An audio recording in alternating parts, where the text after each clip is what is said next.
मला एक सांगा, तुम्ही नोकरी करत होतात. नोकरी सोडून व्यवसाय करण्याचा निर्णय घेण्यामागे काय प्रेरणा होती किंवा काय असं मोटिव्हेशन होतं? स्वतः आपल्या ऑफिसमध्ये मी पाहिलं, की रतन टाटांचा फोटो आपण लावलेला आहे.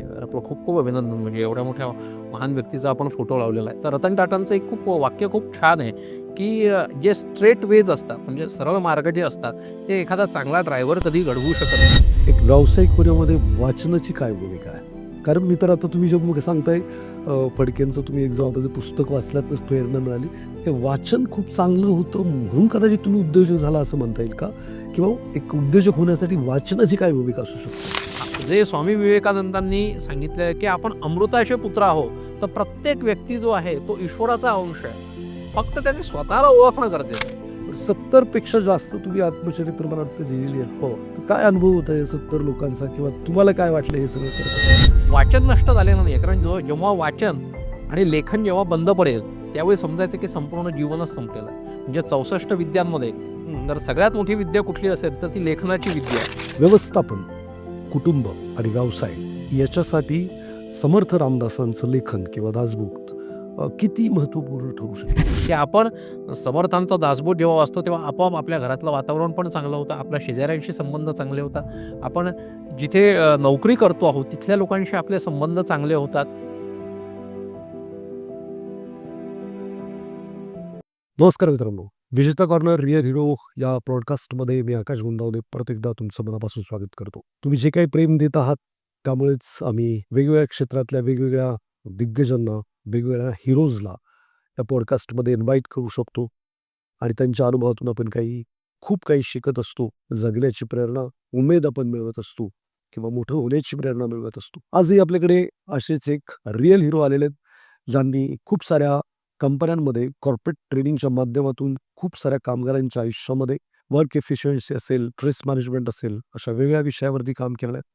त्याचबरोबर त्यांनी लेखन, कला अशा विविध माध्यमातून लोकांना आपल्या कलेच्या माध्यमातून करमणूक घडवली आहे. त्याचबरोबर आत्मचरित्र किंवा स्वतःची बायोग्राफी ज्यांना लिहिता येत नाही, अशा खूप साऱ्या लोकांची 70 पेक्षा जास्त लोकांची बायोग्राफी त्यांनी लिहिण्यास मदत केली आहे. तर असे हे एक उत्तुंग व्यक्तिमत्व आपल्याला आज रिअल हिरो या पॉडकास्टमध्ये, विजेता कॉर्नर या पॉडकास्टमध्ये आपल्याला भेटायला आलेला आहे. तर सगळ्यांनी हा जो पॉडकास्ट आहे शेवटपर्यंत पहा. खूप साऱ्या नवीन गोष्टी, वेगळ्या गोष्टी आपल्याला या पॉडकास्टमध्ये शिकायला मिळतील. स्वागत करूयात आजच्या आपल्या गेस्ट त्यांचं नाव आहे माधव किल्लेदार. सर किल्लेदार सर, तुमचं विजेता कॉर्नरमध्ये मनापासून स्वागत. धन्यवाद. सर, मला आपलं शैक्षणिक, व्यावसायिक किंवा कला क्षेत्राबद्दलचा जो काही प्रवास आहे त्याच्याबद्दल शॉर्टमध्ये सांगाल का? सर्वप्रथम आपल्या विजेता कॉर्नर या यूट्यूब चॅनलला आणि सर आपल्याला खूप खूप शुभेच्छा. अ, आपण अतिशय फार उत्तम रीतीने आपलं हे जे कार्य आहे, हे कार्य सुरू आहे आणि हे असंच सातत्याने सुरू राहावं. आणि आज आपण मला या कार्यक्रमात बोलवलं आहे, तर त्याबद्दल मी आपले आभार मानणार नाही. तर मी सदैव आपला ऋणी राहीन. कारण कसं आहे, घरातल्या लोकांचे सहसा आभार मानायचे नसतात. नेहमी त्यांच्या ऋणात राहायचं असतं. त्यामुळे मी आपला सदैव ऋणी आहे. बेसिकली मी प्रॉपर अकोल्याचा आहे, म्हणजे विदर्भातला. मग 12वी झाल्यानंतर मी पुण्यात आलो. त्यानंतर मग मी इथे माझं सगळं काही ग्रॅज्युएशन, पोस्ट ग्रॅज्युएशन मी केलं. पुणे विद्यापीठातनं मी माझं एम-बी-ए पण केलं. आणि नंतर मग मी अनेक कंपन्यांमध्ये एच-आर रिक्रुटर म्हणून जॉब पण केला. म्हणजे माझं बेसिकली ह्युमन रिसोर्स मॅनेजमेंटमध्ये एम-बी-ए झालं हं. आणि मग नंतर मी तिथे जॉब पण केला. ते करत असताना सायमल्टेनियसली मी एम-पी-एम पण केलं, एम-एम-एम पण केलं, post graduation diploma in journalism पण केला. आणि हे सगळं काही करत असताना मी आकाशवाणी पुण्याला पण होतो. म्हणजे कॉम्पायरर होतो, अनाउन्सर होतो. त्यानंतर नाट्य क्षेत्रामध्ये पण काम केलं. कारण कॉलेजला असताना पुरुषोत्तम किंवा इतर फिरोदिया वगैरे अशा ह्याच्यातनं मग हे सगळं सुरू झालं. आणि असं करता मग मी बऱ्याचशा डॉक्युमेंटरीज वगैरे बनवल्यात. अ, वेगवेगळ्या प्रकारचे जे एन-जी-ओज आहेत, त्या एन-जी-ओजवरती मी मग डॉक्युमेंटरीज बनवल्या. त्यानंतर मग लेखनाची, दिग्दर्शनाची एक सवय निर्माण झाली. आम्हाला म्हणजे आमच्या त्या सिम्बायोसिस कॉलेजचे डॉक्टर शिरीष लिमये सर आहेत. जे थिएटर अकॅडमीमध्ये पण होते. तर त्यांनी मला भरपूर मार्गदर्शन केलं आणि त्या माध्यमातून माझा मग या सगळ्या कलाक्षेत्रातला हा जो काही प्रवास आहे, हा सुरू झाला. आणि त्यानंतर बेसिकली नोकरी करत असताना आणि नंतर मग मी माझा स्वतःचा व्यवसाय जो आहे तो सुरू केला. श्रीरमा एंटरप्राइजेस म्हणून माझी मी एक फर्म रजिस्टर केली आणि मग मी स्ट्रेस मॅनेजमेंट, वर्क एफिशियन्सी अशा या ज्या सगळ्या हे जे आपले विषय आहेत, हे अगदी सुपरवायझर लेव्हलला, मॅनेजर लेव्हलला म्हणजे कॉर्पोरेट ट्रेनिंग आहे, ते मग मी सुरू केलं. त्याच्यामध्ये मग वेगवेगळ्या प्रकारच्या MSMEज असतील किंवा लार्ज स्केल कंपनीज असतील, याच्यामध्ये मी सातत्याने गेल्या 7-8-10 वर्षांपासून काम करतो आहे. तिथल्या मिडल मॅनेजमेंट असेल किंवा IR मधले लोकं असतील किंवा आपण ज्याला म्हणतो की अगदी कामगार वर्ग असेल, तर यांच्यामधले स्ट्रेस प्रचंड असतो नोकरीत काम करत असताना. तर त्यांचा स्ट्रेस कशाप्रकारे रिलीज व्हावा, त्यांच्यामध्ये इफिशियन्सी, वर्क इफिशियन्सी कशाप्रकारे निर्माण व्हावी, ते सातत्याने आपण ज्याला म्हणतो उत्साही कसे राहावे, इन्फू कसे राहावे, या दृष्टिकोनातून मी बरेचसे ट्रेनिंग प्रोग्राम्स जे आहेत ते सातत्याने घेतो आहे आणि ते कार्य चालू आहे. कोणकोणत्या कंपन्यांमध्ये आपले ट्रेनिंग प्रोग्राम होतात ते? मी JCBमध्ये ट्रेनिंग प्रोग्राम घेतलेला आहे. म्हणजे अगदी लार्ज स्केल कंपन्यांमध्ये पाहायला गेलं तर JCB, Mahindra and Mahindra, Atlas Copco वगैरे अशा कंपन्यांमध्ये मी केलेलं आहे. त्याच्यानंतर काही IT कंपनीजमध्ये केलेलं आहे. त्याच्यानंतर बऱ्याचशा NGOज आहेत. जसं स्वरूप वर्धिनी आहे. अशा बऱ्याचशा म्हणजे ज्या नॅशनल, इंटरनॅशनल आपल्या ज्या NGOज असतात तिथे केलेलं आहे. त्यानंतर बरेचसे कॉलेजेस आहेत. पुणे विद्यापीठाशी संलग्नित असलेले जे कॉलेजेस आहेत, अशा कॉलेजेसमध्ये पण मी केलेले आहे. काही ट्रेनिंग प्रोग्राम्स हे टीचर्ससाठी वगैरे पण आम्ही घेतलेले आहेत. अशा प्रकारे कार्य चालू आहे सद्यस्थितीमध्ये. मला एक सांगा, तुम्ही नोकरी करत होतात. नोकरी सोडून व्यवसाय करण्याचा निर्णय घेण्यामागे काय प्रेरणा होती किंवा काय असं मोटिव्हेशन होतं? नाही, नोकरी करून व्यवसाय करण्यापाठी प्रेरणा अशी होती, की बेसिकली मी जेव्हा म्हणजे नोकरी करत होतो, त्यावेळी आमचे जे डॉक्टर शिरीष लिमये सर आहेत, तर त्यांच्याशी त्यावेळी आमची अशी चर्चा व्हायची. तर उद्योजकाचे अंतरंग नावाचं एक किमो फडकेंचं पुस्तक आहे. खूप सुंदर पुस्तक आहे. म्हणजे प्रत्येक उद्योजकाने ते वाचावं. तर एकदा सरांनी परत त्यांचं नाव सांगा. उद्योजकाचे अंतरंग, हां, तर किमो फडकेंचं ते पुस्तक आहे, त्रिदल प्रकाशनाचं. तुम्हाला ते पुस्तक पुण्यामध्ये कुठेही मिळू शकतं. तर आम्हाला लिमये सरांनी ते पुस्तक वाचायला सांगितलं, की आपण नोकरी करतो म्हणजे नोकरीमध्ये पण आपल्याला जॉब सॅटिस्फॅक्शन असतं, सगळं काही असतं. परंतु आपल्याला कुठेतरी कम्फर्ट झोनमधून आपल्याला बाहेर पडायचं आहे. हं. कुठेतरी आपल्याला आपल्या ज्याला काय म्हणतो, की अस्तित्व निर्माण करा. अस्तित्व निर्माण करायचं आहे आणि दुसरी महत्त्वाची गोष्ट म्हणजे अशी, की आपल्यामध्ये काय ॲबिलिटी आहे. जे स्वामी विवेकानंदांनी म्हटलं, की जेव्हा तुम्ही सगळ्या प्रकारच्या जबाबदारी स्वतःच्या खांद्यावर घेता, त्यावेळी तुम्हाला लक्षात येतं, की तुमच्या आतमध्ये किती मोठ्या प्रमाणामध्ये शक्ती आहे. तर हे जर समजा तुम्हाला जर समजा जाणवून घ्यायचं असेल, तर तुम्ही ते पुस्तक वाचा. आम्हाला सगळ्यांना विद्यार्थ्यांना सांगितलं. मग आम्ही ते पुस्तक वाचलं. पुस्तक वाचल्यावरती मग त्याच्यामध्ये वेगवेगळ्या प्रकारचे त्यांनी एक्सरसाइजेस दिलेले आहेत किमो फडकेंनी, की व्यवसाय सुरू करत असताना पहिल्यांदा मनामध्ये येणारे विचार काय आहेत? मानसिकदृष्ट्या सगळ्या गोष्टी या मानसिक असतात. हे आपल्याला असं वाटतं, अरे नाही नोकरी चालू आहे मस्तपैकी आपल्याला 50,000-60,000 महिन्याला पगार मिळतोय, आरामात आयुष्य आहे. पण जेव्हा तुम्ही व्यवसायामध्ये पाऊल ठेवता, त्यामुळे वेगवेगळ्या प्रकारच्या अडचणी ज्या आहेत, त्या अडचणींशी खेळत असताना एक वेगळ्या प्रकारची मजा निर्माण होते. स्वतः आपल्या ऑफिसमध्ये मी पाहिलं, की रतन टाटांचा फोटो आपण लावलेला आहे. खूप खूप अभिनंदन, म्हणजे एवढ्या मोठ्या महान व्यक्तीचा आपण फोटो लावलेला आहे. तर रतन टाटांचं एक खूप वाक्य खूप छान आहे, की जे स्ट्रेट वेज असतात म्हणजे सरळ मार्ग जे असतात, ते एखादा चांगला ड्रायव्हर कधी घडवू शकत नाही. तशा प्रकारे जोपर्यंत आयुष्यामध्ये आपण कुठल्या प्रकारची जोखीम पत्करणार नाही किंवा जोपर्यंत आपण रिस्क टेकिंग फॅक्टर जो आम्हाला MBAमध्ये शिकवला जातो. मॅनेजमेंट सिलेबसमध्ये प्रत्येकाला शिकवला जातो, की रिस्क टेकिंग करा. तुम्हाला जीवनामध्ये कधीतरी जोखीम घेतली गेली पाहिजे. पण अनेक विद्यार्थी मॅनेजमेंट सिलेबस मॅनेजमेंट कॉलेजमधून जेव्हा पास आउट होतात, मॅनेजमेंटचं शिक्षण घेतल्यावर जेव्हा पास आउट होतात, त्यावेळी बरेचसे विद्यार्थी त्यातले रिस्क घेतच नाही. तर आपण फक्त जॉबच करतात. हां, जॉब करतात. आपण रिस्क टेकिंग जे आहे, हा फॅक्टर फार महत्त्वाचा आहे, की त्याच्यासाठी आपल्याला आयुष्यामध्ये तशा प्रकारची एखाद्या वेळेस फेज निर्माण व्हावी. फेज निर्माण होऊन आपण त्याच्यामध्ये स्वतःचं आपलं कसब कशाप्रकारे लागतं, या दृष्टिकोनातून प्रयत्न करावे. मग त्याच्यामध्ये बऱ्याच गोष्टी असतात. घरातले असतात, शेजारचे असतात, नातेवाईक असतात, समाजातले लोकं असतात, मित्र असतात, की जे आपल्याला वेगवेगळ्या प्रकारचे सल्ले देतात. परंतु आपण जर नेमकं आपल्याला काय करायचं हे जर आपल्याला माहिती असेल, तर 100% आपण त्याच्यामध्ये सर्व्हाईव्ह होऊ शकतो. हा माझा स्वतःचा अनुभव आहे आणि किमो फडकेंचं ते पुस्तक प्रत्येक मराठी उद्योजकांनी हे वाचायलाच हवं. जे उद्योजक नाहीत त्यांनी वाचलं तर? त्यांनी पण वाचायला हवं. ऑब्व्हियसली. का त्यांनीच वाचायला हवं? नाही, ते म्हणजे एक सांगतोय, की those who want to become a entrepreneur, ज्यांना व्हायचं आहे, एंटरप्रेन्योर व्हायचं आहे, त्यांनी ते वाचायला हवं.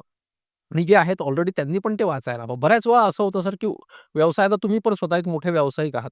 व्यवसायामध्ये कमी जास्त हे होतच असतं सातत्याने. जॉब करणं म्हणजे कुठेतरी सिक्युरिटी आहे. परंतु व्यवसाय करायचं म्हटलं, की पुढचा दिवस काय असेल? पुढचा क्षण कसा असेल? त्याच्यावर आपण कशाप्रकारे मात करतो आहोत, याच्या संदर्भातलं उत्तम रीतीने मार्गदर्शन किमो फडकेंनी त्या पुस्तकामध्ये केलेलं आहे. ते सातत्याने रेफरच करायला हवं म्हणजे आपण सगळ्यांनी. एक व्यावसायिक होण्यामध्ये वाचनाची काय भूमिका आहे? कारण मी तर आता तुम्ही जे सांगताय फडकेंचं तुम्ही एक जबाबदारी पुस्तक वाचल्यातच प्रेरणा मिळाली. हे वाचन खूप चांगलं होतं म्हणून कदाचित तुम्ही उद्योजक झाला असं म्हणता येईल का? किंवा एक उद्योजक होण्यासाठी वाचनाची काय भूमिका असू शकते?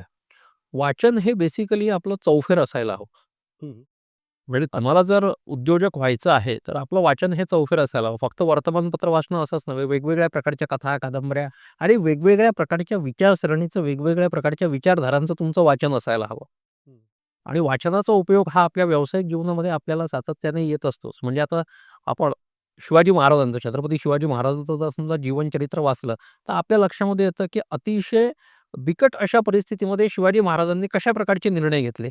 बरोबर. आपण जर समर्थ रामदास स्वामींचं जर समजा जीवनचरित्राचा अभ्यास केला असेल, समर्थ चरित्र जे आहे, समर्थ प्रताप त्यांचा, तर त्याच्यामध्ये आपल्या लक्षात येईल, की त्या अतिशय बिकट अशा कालावधीमध्ये त्यांनी संपूर्ण भारतामध्ये 1100 मठ सुरू केले, की लोकांमध्ये भगवत भक्ती निर्माण व्हावी. मोठमोठ्या प्रकारचे महंत त्यांनी निर्माण केले. मग ही गोष्ट जी आहे, जसं आज आपण म्हणतो, की एखाद्या कंपनीचं एका ठिकाणी एक युनिट असतं, मग त्याचे आणखी 10 युनिट होतात. म्हणजे समर्थांनी त्या काळामध्ये ते युनिट्स बनवले. युनिट्सच बनवले किंवा एम-एन-सी कंपनीज एक प्रकारे स्थापन केलेली होती, की संपूर्ण आसे टू हिमाचल 1100 मठ होते. आपण दक्षिणेत गेला तरी सुद्धा तुम्हाला समर्थांचे मठ दिसतील.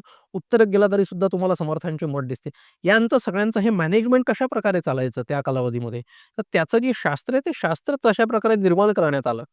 आणि हे सगळं काही अनुभवातनं यायला लागलं. तर त्यामुळे प्रत्येक उद्योजक व्हायचं असेल, एक चांगला व्यक्ती व्हायचं असेल, तुम्हाला चांगला जॉब करायचा असेल, तर वाचनाची आवश्यकता ही प्रचंड आहे आणि खऱ्या अर्थाने वाचन करणं हे गरजेचं आहेच. कारण आपलं डॉक्टर बाबासाहेब आंबेडकरांनी सांगितलेलं आहे, की वाचाल तर वाचाल. त्यामुळे तो महामंत्र आहे आणि आपण प्रत्येकाने तो फॉलो करायलाच हवा.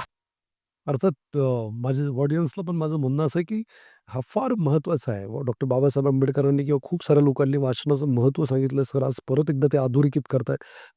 पण सर मला एक सांगा, आजकाल वाचनाचं जे प्रमाण आहे, वाचकांची जी संख्या आहे, ती फार कमी झाली आहे. तर का कमी झाली आहे किंवा कशी ती वाढू शकते? त्याचं सर मला असं वाटतं स्वरूप बदललं आहे. मला अनेक जण म्हणतात, की अहो वाचकांची संख्या कमी झाली आहे. संख्या कमी नाही झाली आहे. स्वरूप बदललं आहे. बरं. 500 वर्षांपूर्वी मुद्रण कला अस्तित्वात नव्हती. पण तेव्हा पण लोकं वाचन करायचेच की. बरं. त्या पत्रांवरती की कशावरती तमालपत्रांवर काय असं म्हणतात त्याच्यावर लिहिलं जायचं. भूर्जपत्रांवर वगैरे.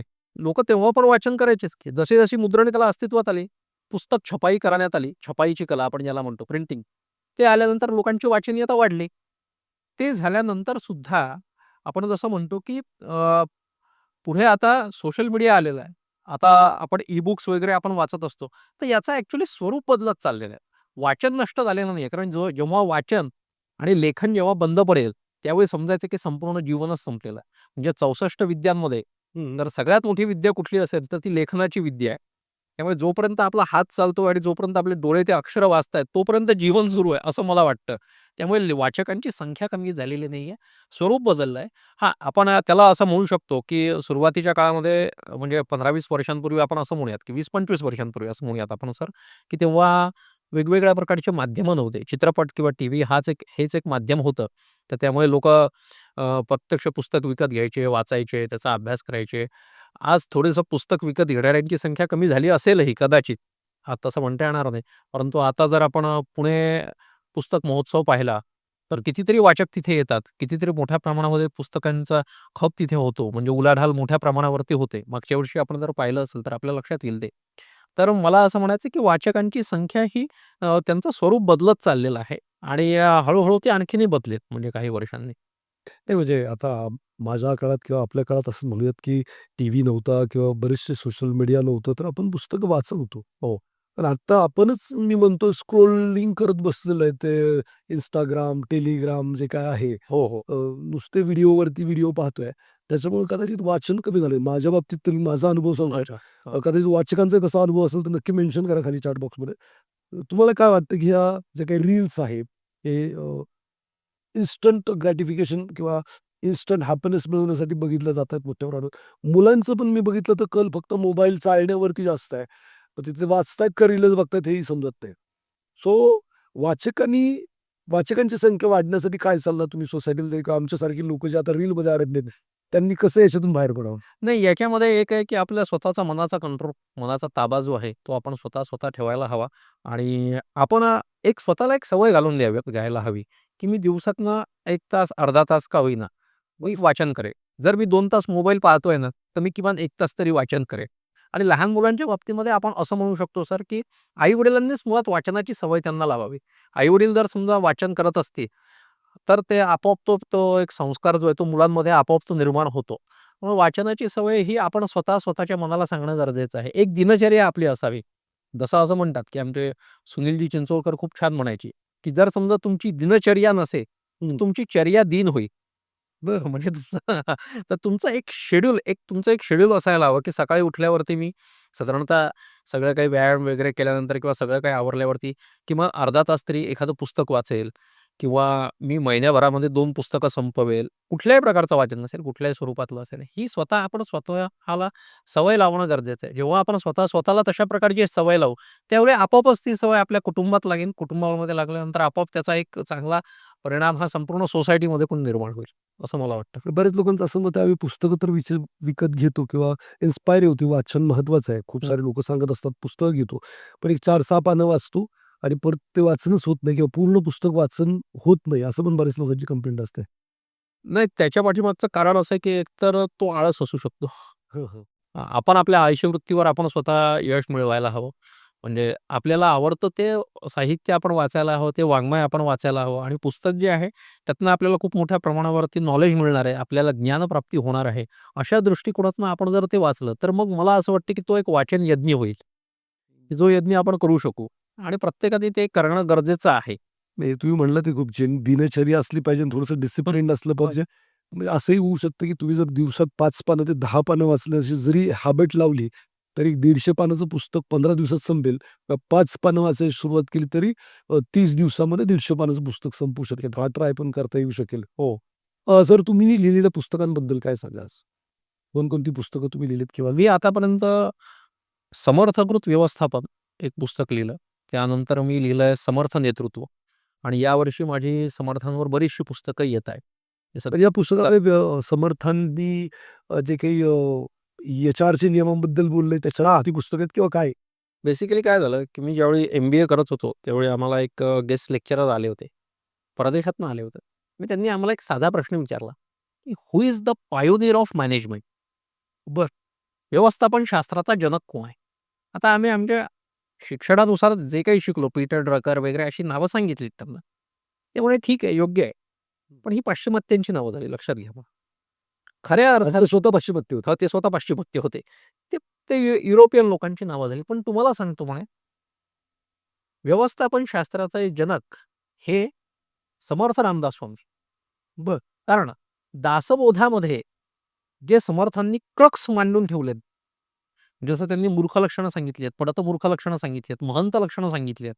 एखाद्या कंपनीचा सीईओ जर हं. तुम्हाला व्हायचं असेल, तर त्याच्या पात्रता ॲक्चुअली समर्थांनी दासबोधामध्ये सांगितल्या आहेत, महंत लक्षणं समासामध्ये. राजकारणी निरूपण सांगितलेलं आहे. असे बरेच म्हणजे जवळ-जवळ 200 समासामध्ये समर्थांनी संपूर्ण प्रपंच आणि परमार्थ दोन्ही गोष्टी कव्हर केलेल्या आहेत. बरं, दासबोधामध्ये. दासबोधामध्ये. हां. तर त्याच्यामध्ये जेव्हा त्यांनी हे सांगितलं त्यानंतर मला एक क्युरिओसिटी निर्माण झाली. मी बालपणापासून दासबोधाचं पारायण करत होतो. पण मी कधी दासबोध त्या अर्थाने कधीच वाचला नाही. मग नंतर मी दासबोध त्या अर्थाने वाचायला सुरुवात केली आणि त्यानंतर मला खरंच असं जाणवलं, की आपल्याला स्ट्रॅटेजिक ह्युमन रिसोर्स मॅनेजमेंटमध्ये जे शिकवलं जातं ते ऑलरेडी समर्थांनी लिहून ठेवलेलं आहे. बरं. जे सॉफ्ट स्किल्स असतात, ते ऑलरेडी समर्थांनी दासबोधामध्ये मांडून ठेवलेले आहे. हं, माणसाने जीवन कसं जगावं? हं, एक मॅनेजर, एक लीडर प्रोड्युसेस अ लीडर. हं. जे मॅनेजमेंटमध्ये नेहमी सांगितलं जातं. तेच समर्थांनी दासबोधामध्ये म्हटलंय, "महंते महंत करावे." वाह! म्हणजे तुम्ही तुमच्याकडचं नॉलेज जे आहे ते you should transfer your knowledge हं, हं. The next one. तुम्ही समोरचा तुमचा जो ज्युनियर आहे, तुमच्या मनात तशा प्रकारची इन्सिक्युरिटी येता कामा नये, की अरे याला जर समजा मी जे प्रॉडक्ट आलंय नॉवेनं हां, तर ते मी जर त्याला दिलं, तर उद्याला जाऊन हा मला ओव्हरकम करून पुढे जाईल किंवा कॉम्पिटिशनमध्ये तो पुढे जाईल. असा विचार तुमच्या मनामध्ये अजिबात येता कामा नये. सगळ्यात महत्त्वाची गोष्ट. तर ती गोष्ट मला दासबोधामध्ये त्यावेळी ती लक्षात यायला लागली. हं, आणि त्यानंतर मग मी दासबोधाचा तशा दृष्टिकोनातनं अभ्यास केल्यानंतर किरण ठाकूर जे आहेत आपले बेळगाव तरुण भारतचे. तर त्यांच्या तरुण भारतामध्ये मी व्यवस्थापन शास्त्र आणि समर्थांचा दासोहोत अशी एक लेखमाला दिली.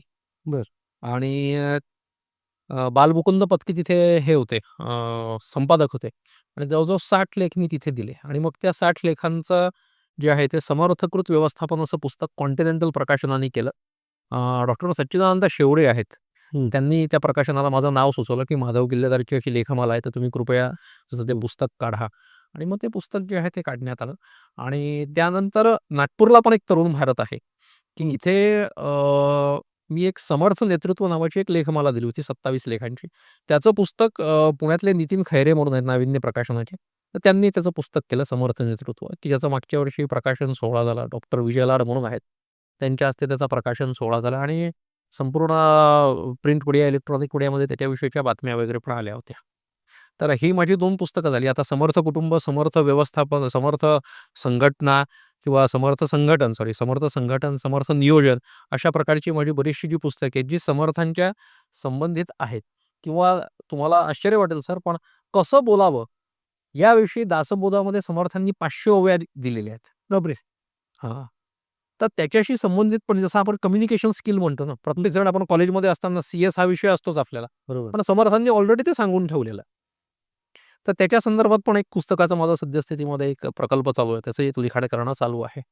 तर असं सगळं काही हे कार्य सुरू आहे आणि यासोबतच जसं आत्ता आपण म्हणालात, की जीवनचरित्रासंदर्भात तर आम्ही आयुष्य तुमचं लेखन आमचे ही एक आमची थीम आहे आणि त्याच्या अंतर्गत आम्ही जे 60 वर्षांच्या वरील ज्येष्ठ नागरिक आहेत, मग ते कोणीही का असेना, म्हणजे फेमस असो, नसो, कोणी असते, तर त्या प्रत्येकाचं आम्ही जीवनचरित्र आम्ही लिहून देत असतो. सामान्यातले सामान्य माणसंच हो. कोणी. पण का द्यावे एखाद्या सामान्यातल्या सामान्य माणसाने जीवनचरित्र?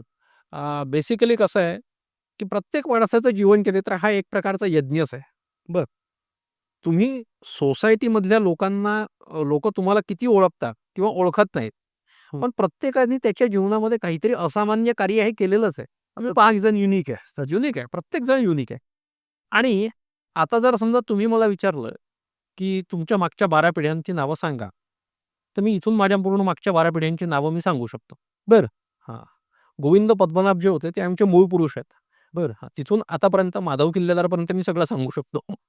पण आपण एखाद्याला एवढं विचारलं, की तुमच्या पणजोबांचं नाव काय? त्याला ते आठवत नाही. राइट. आपल्या पूर्वजांचा जो वारसा आहे, आपल्या पूर्वजांविषयीची जी माहिती आहे, ती आपल्याला असणं फार गरजेचं आहे. पूर्वीच्या काळी लोकं कुलवृत्तांत लिहायचे. तसंच आजच्या काळात, इथून पुढच्या काळामध्ये जे काही आता आता आपण डिजिटल भारत म्हणतोय, डिजिटल इंडिया वगैरे असं जे काही आपण म्हणतोय, पुढच्या काळामध्ये आपले आजी-आजोबा, पणजोबा, खापर-पणजोबा कसे होते, ह्यांच्याविषयीची आपल्याला माहिती असणं खूप गरजेचं आहे. जर आपल्याला त्यांच्याविषयीची माहिती असेल, तर पुढच्या पिढ्यांना त्यातनं एक प्रेरणा मिळू शकते. की आपले की उठून आलोय काय लेव्हलवरून आपण वर आलेलो आहोत. हां, की म्हणजे माझ्या आजोबांनी काय स्ट्रगल केला, 100 वर्षांत किती मेहनतीतून वर आले नाहीत. एखाद्याने भविष्यामध्ये पुढे वाचलं, की मग आपल्या जनरेशनच्या कोणीतरी एखाद्याने भविष्यात वाचलं पुढे. जेव्हा आपले नातू-पणतू असतील, इफ सपोज म्हणजे काही असतील पुढच्या 100 वर्षांनी, तर त्यांना हे लक्षात येऊ शकतं. त्यातनं एखादी प्रेरणा मिळू शकते. त्यातनं तो व्यक्ती काहीतरी एक वेगळ्या प्रकारचं कार्य करू शकतो. आपला कुलवृत्तांत, आपण कोण आहोत, आपले पूर्वज कोण आहे, याची आपल्याला स्वतःला माहिती असणं हे अतिशय गरजेचं आहे. परदेशामध्ये या सगळ्या गोष्टी घडतायत. हं. परदेशामध्ये आपण जर समजा पाहिलं तर एक माझी बहीण आणि जावई तिथे असतात परदेशामध्ये. तर माझ्या भाच्याला त्यांनी एक प्रोजेक्ट दिला शाळेमध्ये, की तुमच्या फोरफादर्स विषयी लिहून आणा. हं. तुमचे पूर्वज कोण आहे? आजोबा, पणजोबा, खापर-पणजोबा.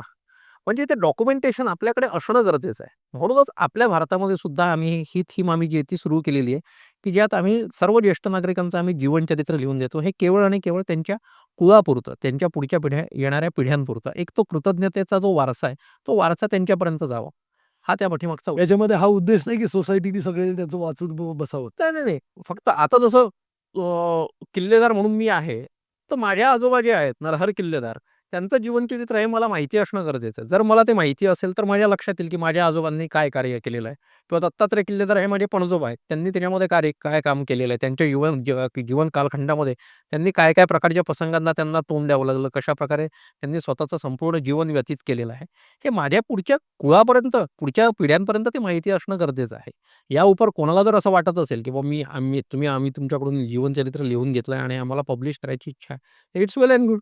मे बी इतर लोकांनाही त्यातनं काहीतरी प्रेरणा मिळू शकते. Right, right. बरं एखादा व्यक्ती लेखक होऊ शकतो सामान्यातला सामान्य? हो. होऊ शकतो. मग त्याचं त्याने नाही का आत्मचरित्र लिहू शकत?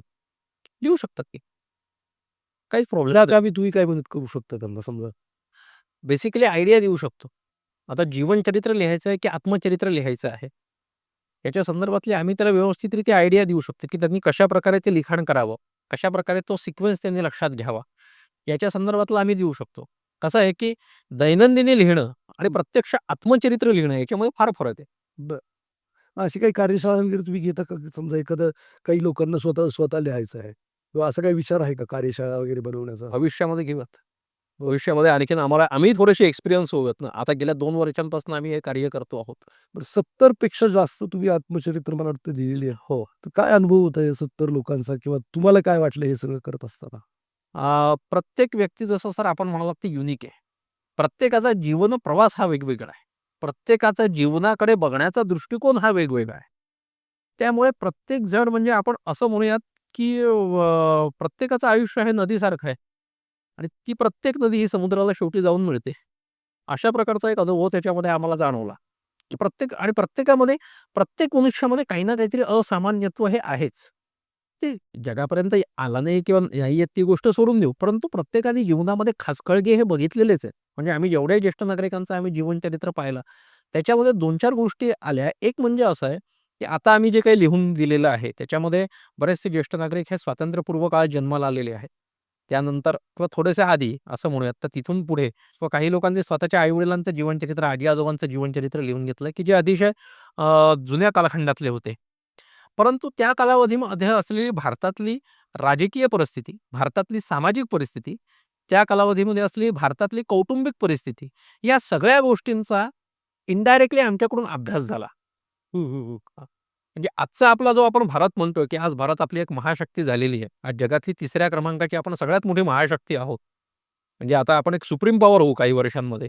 परंतु तो जो काळ होता इंग्रजांच्याही याच्या इंग्रज भारत सोडून जाण्यापूर्वीचा जो काही काळ होता, जो काही कालखंड होता भारताची फाळणी होण्यापूर्वीचा आणि तिथून ते आतापर्यंतचा, या कालावधीमध्ये असंख्य प्रकारचे जे चेंजेस झाले, जे मानवी जीवनात, जे वैयक्तिक जीवनात झाले, त्याचा थोडासा अभ्यास आमचा झाला. ही एक सगळ्यात मोठी देणगी मला मिळाली.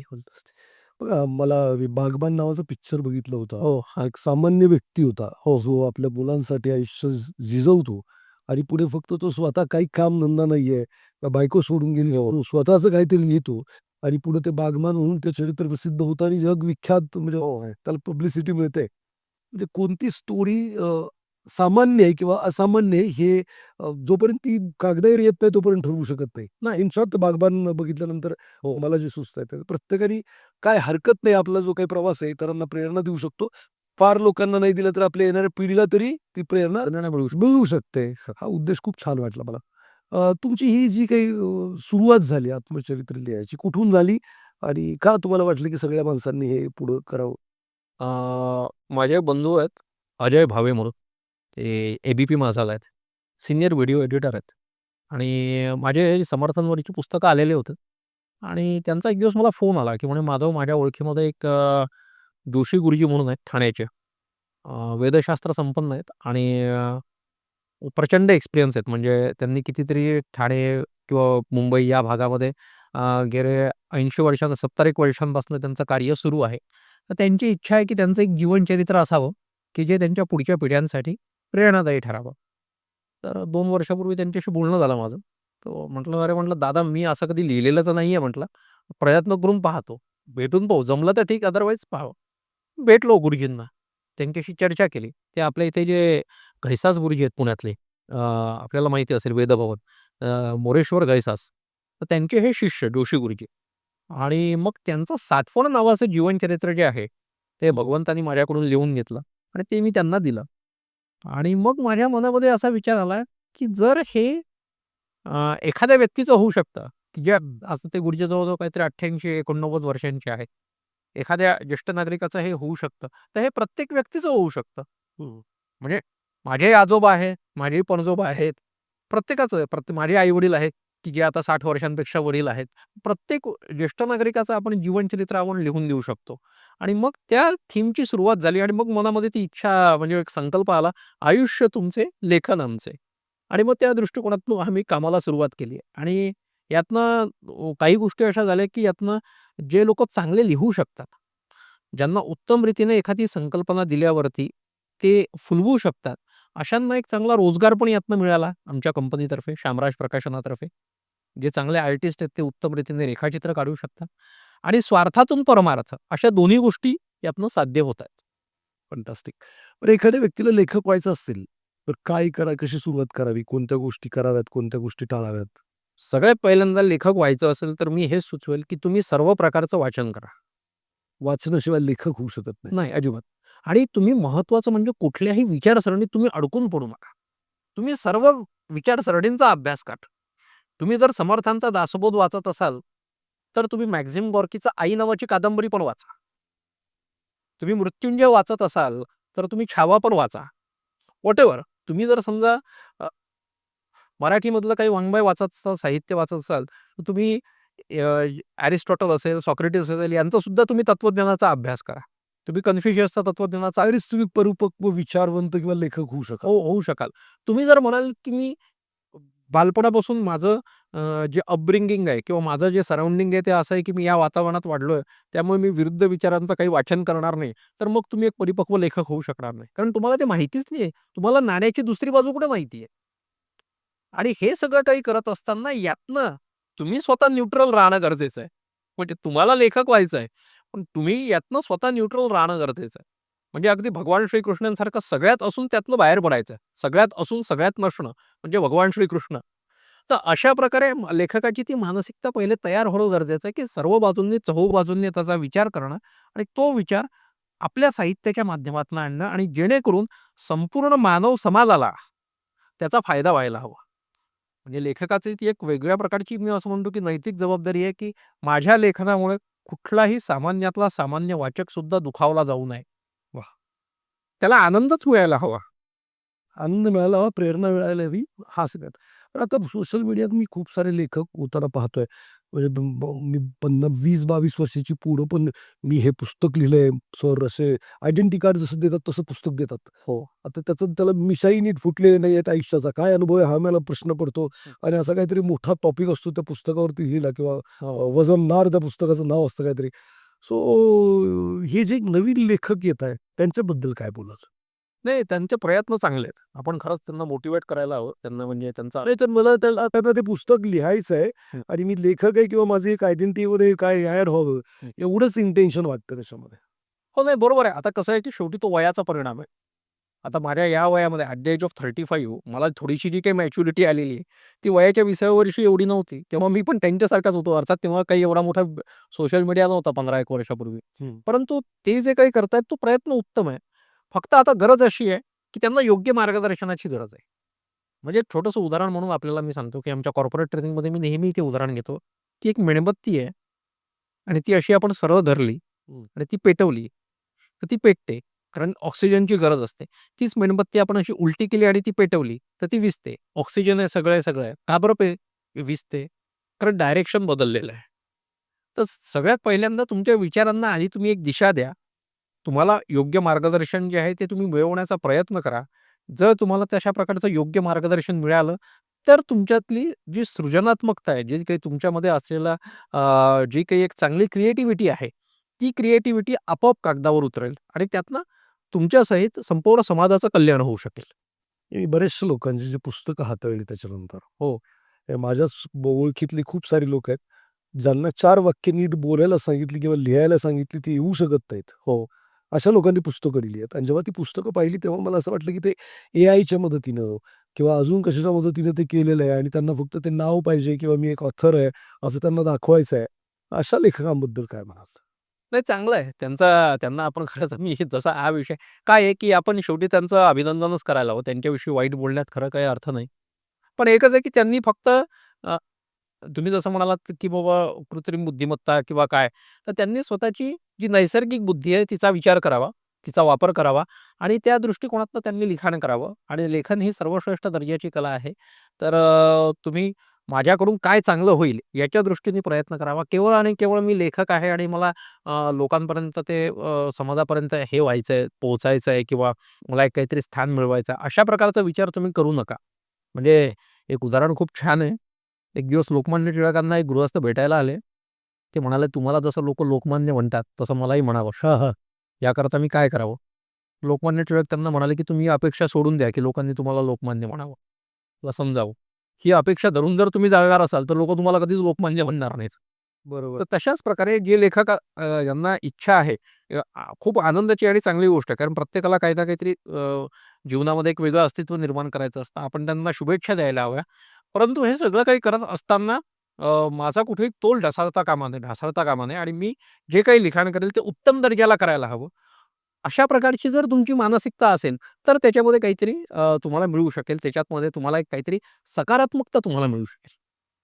बरं मराठीबद्दल काय म्हणाल? तुमचं काय मत आहे? असं आम्हाला पण आता मराठी नीट बोलायचं म्हटलं तर ते एक वाक्य बोलायचं म्हटलं तर 2 तरी शब्द इंग्रजी येतात. त्याशिवाय आमचं मराठी पूर्ण होत नाही. मराठीच्या अस्तित्वाबद्दल काय तुमचं मत आहे? मराठी ही मला असं वाटतं, की संत ज्ञानेश्वर महाराजांनी सांगितलेली भाषा आहे, की जी अमृतासारखी आहे. त्यामुळे मराठी भाषेचं अस्तित्व हे अनंत काळापर्यंत राहणार आहे. अनंत कल्पांपर्यंत मराठी भाषेचं अस्तित्व राहणार आहे. आणि त्यामुळे मराठी भाषेविषयी जसं आपण म्हणतो, की बऱ्याच वेळा आता मी पण आत्ता बोलत असताना बऱ्याच वेळा वेगवेगळ्या प्रकारचे इंग्रजी शब्द त्याच्यामध्ये आले.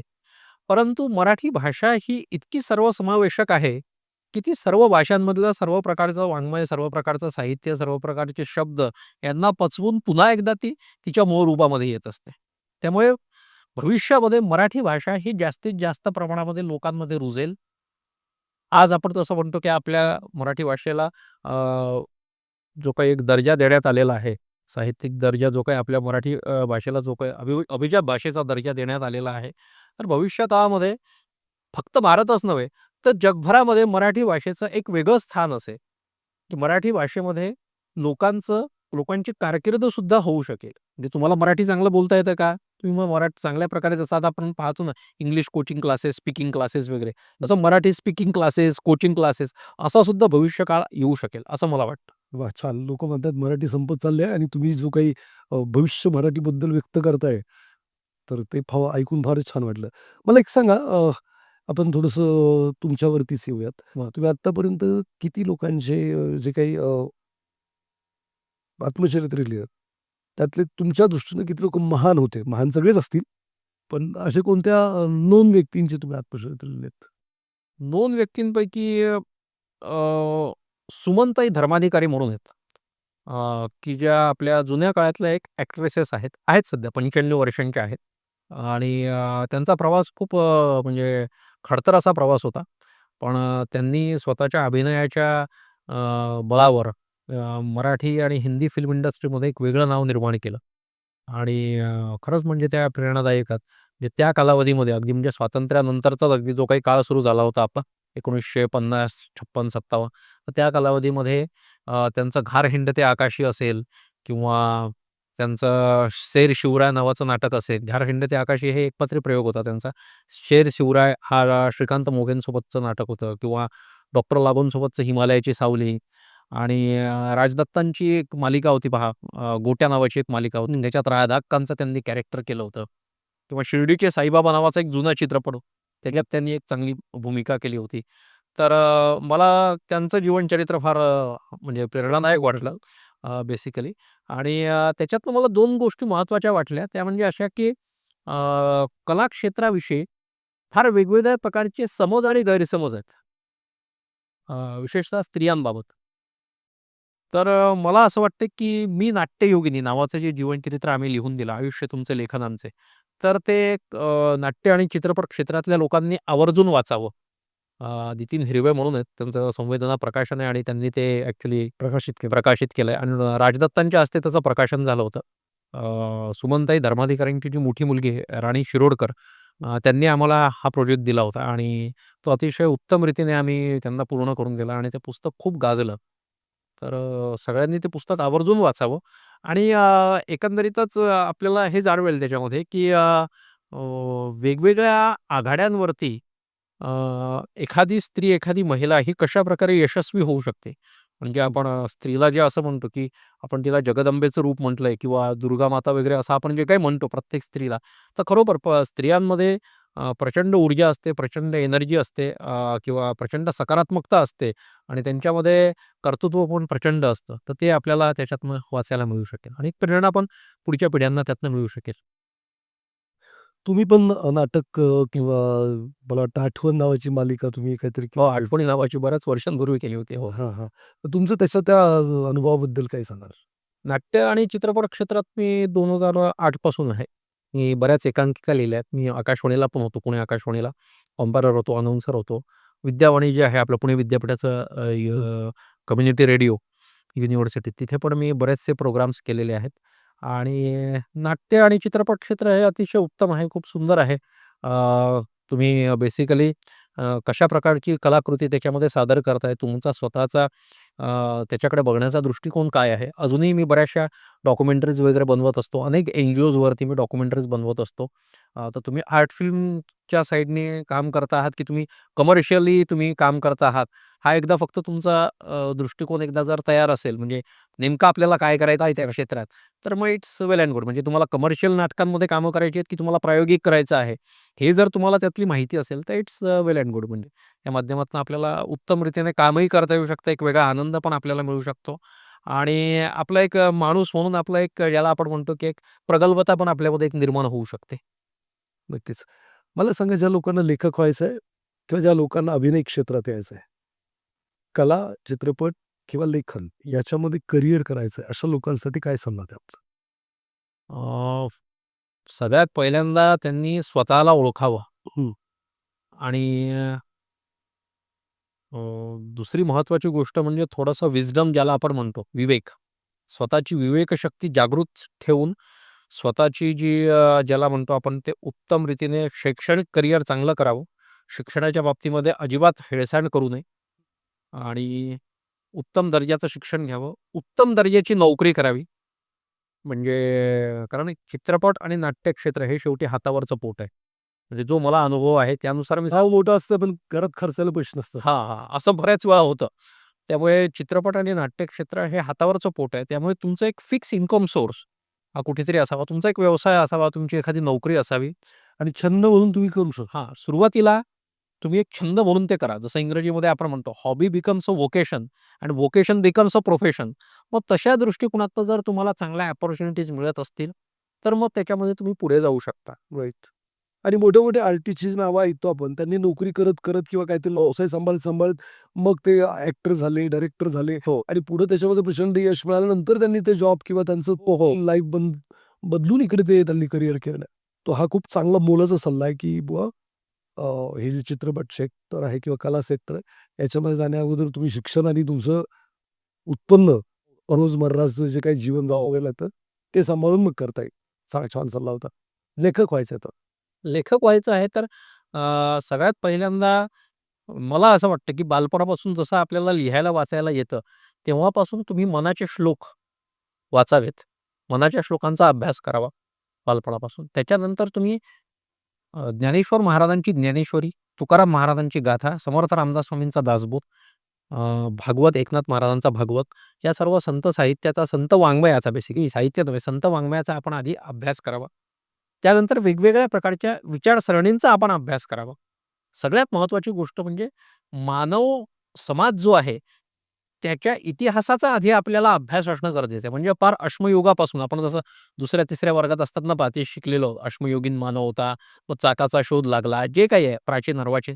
तिथून संपूर्ण मानव समाजाचा जी काही जडणघडण झालेली आहे, ती आत्ताच्या काळापर्यंतची जी जडणघडण आहे, जो काळ आहे, त्या काळाचा तुमचा अभ्यास असणं गरजेचं आहे. कारण शेवटी तुम्हाला जे लिखाण करायचं आहे, ते एकतर तुम्ही कंटेम्पररी काहीतरी लिहिणार आहात किंवा त्याच्या पलीकडचं काहीतरी तुम्ही लिहिणार आहात. तर त्या दृष्टिकोनातून तुम्ही तशा सगळ्या प्रकारचा अभ्यास करणं गरजेचं आहे आणि सातत्याने वाचन आणि दुसरी गोष्ट सातत्याने निरीक्षण शक्ती असणं गरजेचं आहे, की जोपर्यंत तुम्हाला एखादी गोष्ट आता एक सिंपल गोष्ट आहे, की तुम्ही समुद्राच्या किनाऱ्यावर गेलेले आहात आणि तुम्हाला तिथे वाळू तुम्ही हातात उचलली. कल्पना करा. त्या वाळूकडे पाहिल्यावर तुम्हाला काय जाणवतं? हे जर समजा तुमच्या त्या अंतर्मनामध्ये शिरत असेल, तुमच्या सबकॉन्शियस माइंडमध्ये आणि कुठेतरी जर समजा तुम्ही संवेदनशील असाल, तर समजायचं की तुम्ही उत्तम दर्जाला लेखन करू शकता. मग तुमचं साहित्य प्रकाशित हो अथवा न हो, but you are a best writer, you are a good writer. आणि दुसरी गोष्ट, चांगला लेखक व्हायचा आहे म्हटल्यावर आधी तुम्ही त्या सर्कलमध्ये वावरायला लागा. वातावरणात त्या वातावरणात वावरायला लागा. वेगवेगळ्या मोठमोठ्या साहित्यिकांचं तुम्ही वाचन करा. जे काही साहित्य त्यांनी लिहिलंय ते आणि तुम्ही त्या लेखकांना तुम्ही रिस्पेक्ट द्या. बऱ्याच वेळा काय होतं सर, की लोकं एखादं पुस्तक न वाचता त्याच्यावर टीका करतात. हं, हं. दासबोधामध्ये समर्थांनी जो पुस्तक न वाचता किंवा ग्रंथ न वाचता त्याच्यावर टीका करतो, त्याला मूर्ख म्हटलंय. हं, हं. आधी ते वाचा. त्याच्यात काय आहे आणि त्याच्यानंतर मग तुम्ही त्याच्यावर टीका करा. आपलं मला एखादी गोष्ट आवडत नाही म्हणून ती निषिद्ध आहे असं नाही. तुम्ही प्रत्येक गोष्टीचं वाचन करा. सगळ्या प्रकारच्या सर्व धर्मांच्या सर्व धर्मग्रंथांचं तुम्ही वाचन करा. आणि मग तुमचं मत प्रकट करा. हां, मग तुम्ही स्वतःचं एक मत प्रकट करा. त्याच्यानंतर कुठे मग तुम्ही ठरवा, की आपण आता कुठल्या कॅटेगरीमध्ये आहोत आणि आता आपण जे लिखाण करणार आहोत, ते कुठल्या दर्जाचं लिखाण करणार आहोत. That is very important. रामदासांबद्दल भरपूर सारं बोललात. आत्ताही तुमच्याकडनं रामदासांचा उल्लेख आलाय, दासबोधाचा उल्लेख आलाय. व्यवस्थापन, कुटुंब आणि व्यवसाय याच्यासाठी समर्थ रामदासांचं लेखन किंवा दासबोध किती महत्त्वपूर्ण ठरू शकेल? दासबोध हा एक प्रकारचा समुद्र आहे. बरं. त्यामुळे समर्थांचा जो दासबोध आहे, तो पहिल्यांदा तुम्हाला माणूस बनायला शिकवतो. बरं. बहुत जन्मांता सेवट, नरदेह सापडे अवचट, येथे वर्तावे चौखट नीती न्याय. हं, हं. नरदेह स्तवन निरूपणामध्ये समर्थांनी पहिल्यांदाच सांगितलेलं आहे. म्हणजे आपण जर दासबोध सर वाचायला सुरुवात केली, तर आपल्याला लक्षात येईल, की पहिल्या काही दशकांमध्ये आपल्याला आपणच दिसायला लागतो. म्हणजे समर्थांनी जी 74 मूर्ख लक्षणं सांगितली आहेत, ती वाचत असताना आपल्या लक्षात येतं, की आपण पण अशाच प्रकारे मूर्ख आहोत आणि अशाच प्रकारचा मूर्खपणा आपण पण करतो. किंवा समर्थांनी पुढे जी पडतमूर्ख लक्षणं सांगितलेली आहेत, आपल्या लक्षात येतं, की आपण एज्युकेटेड आहोत. आपण शिक्षण घेतलेले आहोत, सुशिक्षित आहोत. पण सुशिक्षित असून सुद्धा जो शब्द ना सुशिक्षित अडाणी, तशा प्रकारचे आपण सुशिक्षित मूर्ख आहोत. मग उत्तम गुणलक्षणं, अवगुण सांडिता जाती, उत्तम गुण अंगीकारिता येती. एक छोटंसं उदाहरण म्हणून मी तुम्हाला देतो सर. एक ग्लास आहे आणि या ग्लासमध्ये गढूळ पाणी भरलेलं आहे. ग्लासला धक्का न लावता त्यातलं गढूळ पाणी बाहेर काढायचं आहे. आपण कसं काढणार? ग्लासला धक्का न लावता गढूळ पाणी बाहेर काढ. ग्लास शांत ठेवला तर जे काही गाळ आहे तो खाली जाऊन बसेल. तर ठीक आहे, पण शेवटी गाळ राहिलाच ना. व तो जो हां, त्याच्यासाठी उपाय एकच आहे, की तो ग्लास तसाच ठेवायचा. नळाला पाईप लावायचा हां, आणि ते पाणी पहिले त्या ग्लासमध्ये टाकायचं. हां. शुद्ध पाणी फोर्सफुली टाकायचं. ते तो काही गढूळपणा आहे, ते जे काही घाणेरडं पाणी आहे ते बाहेर पडतं आणि काही वेळानंतर आपोआप एक शुद्ध पाणी त्या ग्लासमध्ये भरलं जाईल. तशाच प्रकारे अवगुण सांडिता जाती, उत्तम गुण अंगीकारिता येते. हे समर्थांनी दासबोधात म्हटलंय. लोकं जे सतत रडतात ना, आता NLPमध्ये सुद्धा आपण पाहतो किंवा एक मॅनिफेस्टेशन आपलं असतं, की मी खूप यशस्वी झालोय, मी खूप हे झालेलो आहे, चांगला झालेलो आहे. असं जे काही लोकं म्हणतात, बऱ्याच वेळा आमच्या ट्रेनिंग प्रोग्राममध्ये पण हे आहे. दासबोधात समर्थांनी क्लिअरली हे सांगून ठेवलंय, माणसाची ही मानसिकता आहे. कुठलाही मनुष्य जन्माला आल्यावरती तो अभागी नाहीये. बरं. तो कुठल्याही प्रकारचं दुर्भाग्य घेऊन जन्माला आलेला नाहीये. जे स्वामी विवेकानंदांनी सांगितलंय, की आपण अमृताचे पुत्र आहोत. तर प्रत्येक व्यक्ती जो आहे, तो ईश्वराचा अंश आहे. फक्त त्याने स्वतःला ओळखणं गरजेचं आहे. काय होतं, लोकं सातत्याने स्वतःलाच दोष खूप देतात. आपण पाहतो ना, माझ्याकडून हेच झालं नाही, मग मी असाच आहे, मग मी तसाच आहे. हे रडगाणं नका गाऊ. समर्थांनी दासबोधा म्हणून म्हटलंय, की अवगुण सांडिता जाती, उत्तम गुण अंगीकारिता येते. तू उत्तम गुण अंगीकारण्याचा प्रयत्न कर रे बाबा. बरोबर. जेव्हा तुम्ही ते उत्तम गुण अंगीकरण्याचा प्रयत्न करता, तेव्हा तुमच्या लक्षात येतं, की आता आपण खऱ्या अर्थाने मनुष्य झालेलो आहोत आणि आता आपल्यामध्ये मोठ्या प्रमाणात सकारात्मकता निर्माण झालेली आहे. इथून मला जर मुंबईला जायचं असेल, तर आधी मला पुणे सोडावं लागेल. पुणे न सोडता मी मुंबईला कसं काय जाईल? राइट. ती गोष्ट समर्थांनी दासबोधामध्ये मांडली आणि जेव्हा तुम्ही दासबोध वाचता त्यावेळी तुमच्या हे लक्षात येतं, की दासबोधामध्ये समर्थ म्हणतात, की तुम्ही तुमच्या कुटुंबातल्या लोकांशी अतिशय मृदू व्यवहार करायला हवा. जर तुम्ही त्यांच्याशी मृदू व्यवहार करत नसाल, तर तुम्ही सगळ्यात मोठे मूर्ख आहात. तुम्ही तुमच्या लहान मुला-मुलींशी अतिशय प्रेमाने बोलायला हवं, गोड बोलायला हवं. तुमचा तुमच्या आई-वडिलांशी व्यवहार हा अतिशय आदरणीय असायला हवा. ते साक्षात भगवंत आहे अशा प्रकारचा व्यवहार तुमचा त्यांच्याशी असायला हवा. तुमचा तुमच्या पत्नीशी किंवा घरामध्ये येणाऱ्या अतिथींशी सुद्धा चांगला तुमचा व्यवहार असायला हवा. घरी आलेल्या अतिथीला जो अपमानित करतो त्याला समर्थांनी मूर्ख म्हटलेलं आहे. तो अतिथी आलाय म्हणजे साक्षात इनडायरेक्टली भगवंत तुमच्याकडे आलाय. तुम्ही त्याचा का अपमान केला? जेव्हा तुम्ही अशा प्रकारे वागायला लागाल, तेव्हा तुमच्या कुटुंबातलं वातावरण छान होईल. कुटुंबातलं वातावरण जेव्हा चांगलं असतं, त्यावेळी आपोआपच माणसाला समाजामध्ये यश मिळतं. हे आपण पाहतोच आहे. राइट. त्यामुळे पहिल्यांदा आपण आपलं कुटुंब चांगलं करण्याचा प्रयत्न करू. आपल्यामध्ये असलेले हेवे-दावे जे आहेत ते नष्ट करू. आपल्या जीवलगांशी आपण वादत असताना कधीही कटू शब्दांचा आम्ही वापर करणार नाही. हे आपण पाळायला हवं. हे सगळं काही केल्यानंतर तुमचं व्यावसायिक जीवन किंवा तुमचं जे वैयक्तिक जीवन जे आहे, ते अतिशय उत्तम रीतीने पुढे जाऊ शकेल. प्रोफेशनल आणि पर्सनल लाईफमध्ये तुम्ही आपोआप पुढे जाऊ शकाल. आणि हे सगळं काही केल्यावरती तुम्हाला पुढे गेल्यावर तुम्हाला आत्मारामाचा जो शोध आहे, मी मनुष्य आहे, मी कशासाठी इथे आलेलो आहे? बहुत जन्मांचा शेवट नरदेह सापडे अवचट. म्हणजे बऱ्याच जन्मांनंतर कुठे आपल्याला नरदेह मिळाला, तर आता मला इथून मुक्त व्हायचं, आता मला इथून ईश्वराची प्राप्ती करायची आहे. हे समर्थांनी दासबोधामध्ये सगळ्यात शेवटी शेवटी मांडलेलं आहे. वाह! म्हणजे समर्थ रामदास स्वामी हे बेसिकली मेजॉरिटीचे पुरस्कर्ते आहेत. समर्थांनी सरसकट संपूर्ण समाजाला असं सांगितलेलं नाहीये, की मी जशा प्रकारे प्रभू श्रीरामाची प्राप्ती केली आणि संन्यास स्वीकारला, तशा प्रकारे तुम्ही सगळ्यांनी स्वतःचा प्रपंच बाजूला सारा आणि लगेच हे करा. तसं नाही. तुम्ही प्रपंचामध्ये राहून सुद्धा ईश्वराची प्राप्ती करू शकता.